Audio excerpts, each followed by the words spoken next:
Assalamualaikum warahmatullahi wabarakatuh. Selamat siang, tabib pun. Salam sehat. Hari ini tanggal 16 Mei 2020, hari Sabtu, saya akan memberikan informasi terkini tentang perkembangan COVID-19 yang ada di Provinsi Lampung.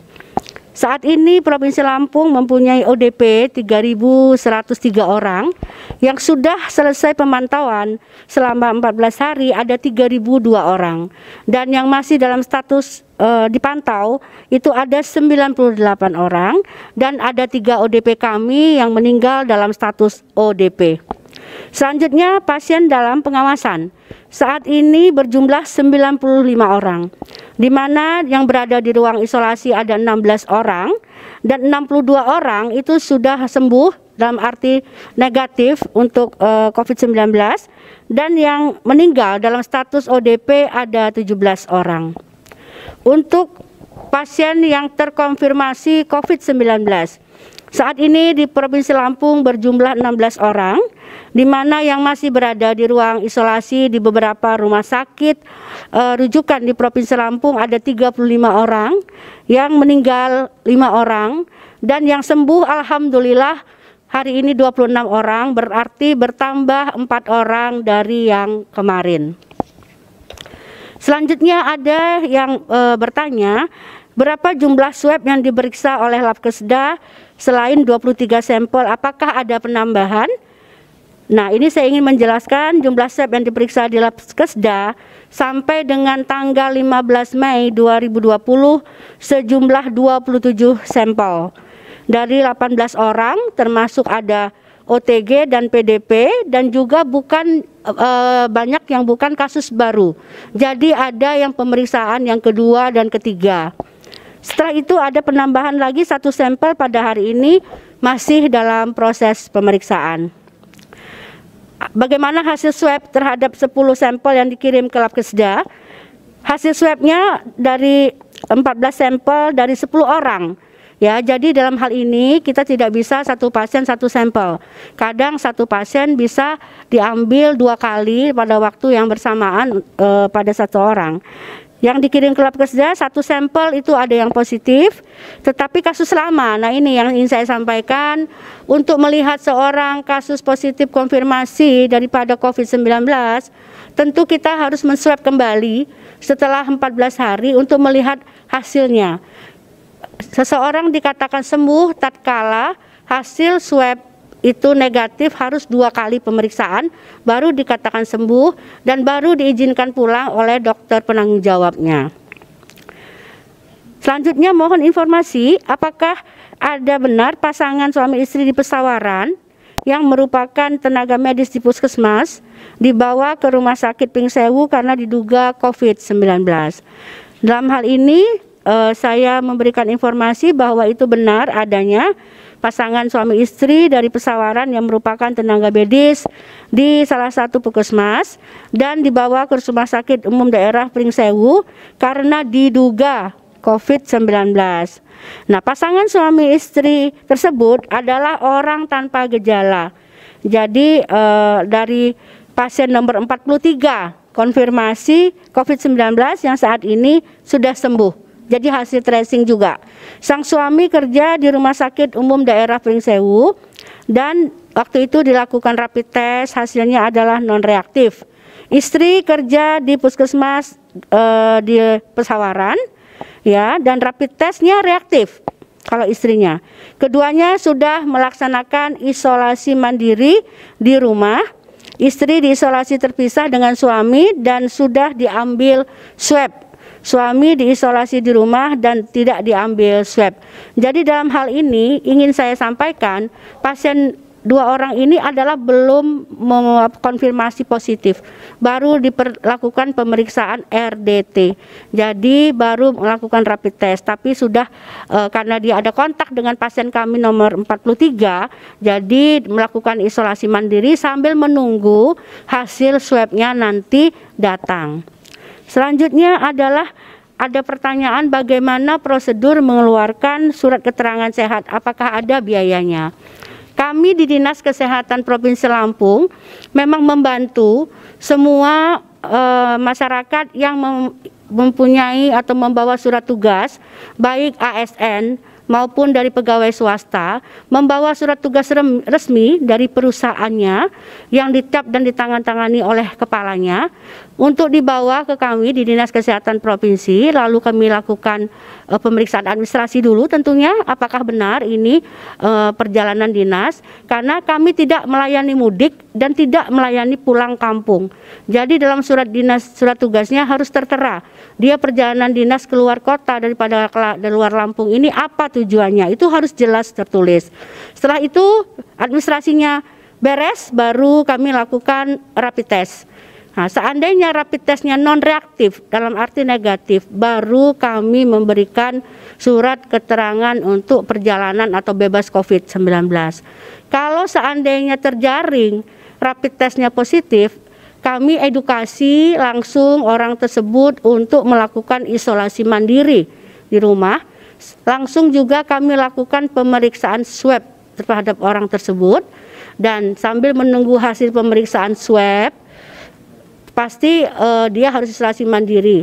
Kami akan kabari apakah hasil swabnya negatif atau positif. Kalau hasil swabnya negatif, baru kami akan memberikan surat keterangan untuk jalan keluar Provinsi Lampung, dalam arti orang tersebut pada tanggal yang kami periksa itu adalah bebas daripada COVID-19. Memang surat tugas itu ada beberapa pelabuhan ataupun udara maupun laut. Mereka ada yang ingin surat itu memang hari itu berlakunya, tapi ada juga yang berlaku bisa sampai 1 minggu. Itu mungkin yang dapat kami sampaikan, dan pelayanan yang kami berikan itu adalah gratis dalam arti tidak dipungut biaya. Dibiayai oleh pemerintah daerah Provinsi Lampung jika mereka meriksa di Dinas Kesehatan Provinsi Lampung. Selanjutnya adalah pertanyaan, bagaimana dengan surat keterangan sehat palsu yang beredar? Apakah di Lampung sudah ada pemalsuan dan bagaimana pencegahannya? Ya, di Provinsi Lampung sampai saat ini kami belum ada laporan yang ditemukannya surat keterangan sehat palsu. Pencegahannya tentu saja tidak terjadi pemalsuan dengan cara kita melakukan koordinasi dengan pihak kantor kesehatan pelabuhan kelas 2 Panjang berkait dengan pemeriksaan yang telah dilakukan di Dinas Kesehatan Provinsi setiap harinya. Jadi kami selalu berkoordinasi berapa orang yang kami keluarkan. Jika memang berangkatnya melalui udara atau laut, itu semua kami sampaikan. Nanti dari KKP memegang bahwa yang sudah diperiksa adalah si A, si B, si C, dan seterusnya. Nah, mungkin itu yang dapat kami sampaikan. Ada juga, ini banyak sekali pertanyaan yang masuk, mungkin karena weekend ya.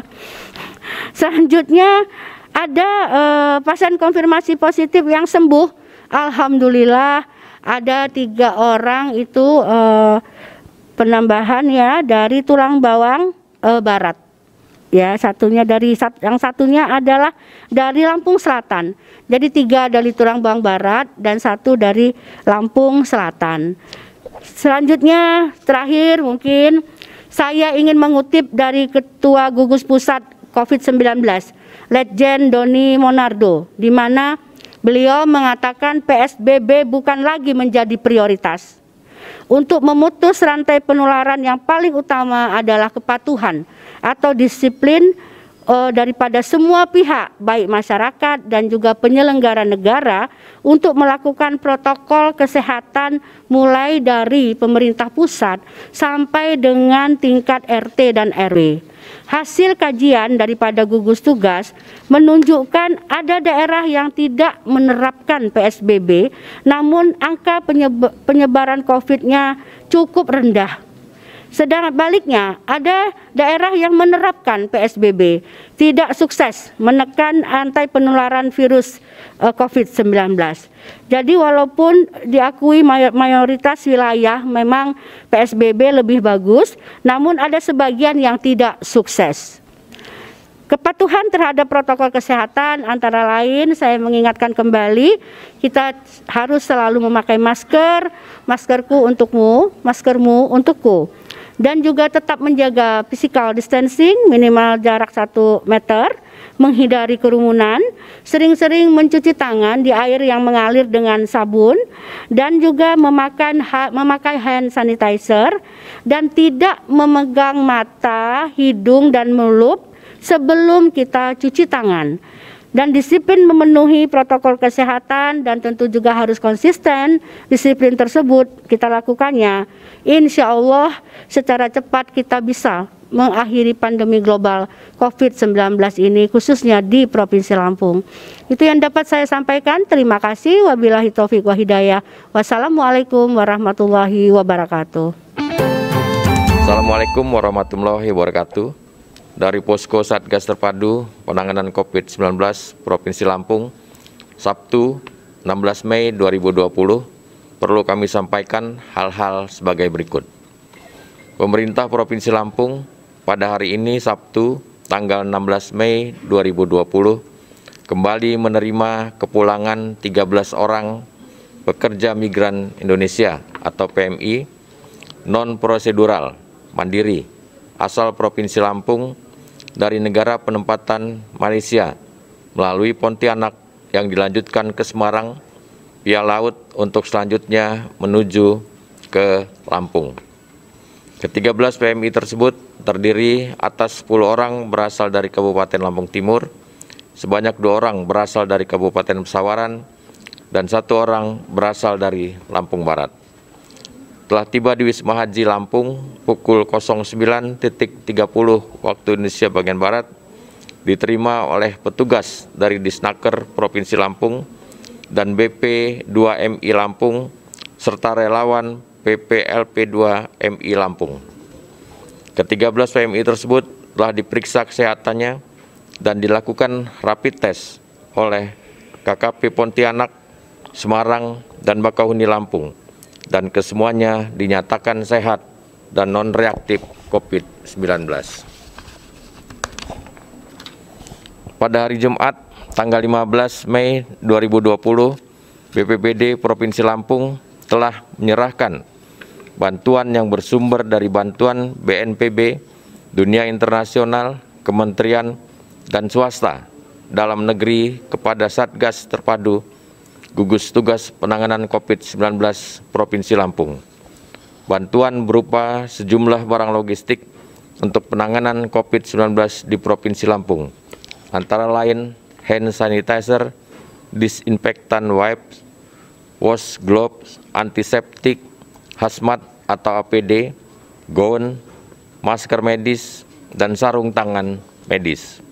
Pemerintah Provinsi Lampung menerima donasi dari masyarakat melalui rekening Bank Mandiri cabang Teluk Betung dengan nomor rekening 1140020016989 atas nama Lampung Peduli COVID-19 atau bantuan secara langsung yang disampaikan kepada Posko Satgas Terpadu di Balai Keratun Pemerintah Provinsi Lampung dengan alamat Jalan Walter Mongin Sidi, nomor 69 Teluk Betung.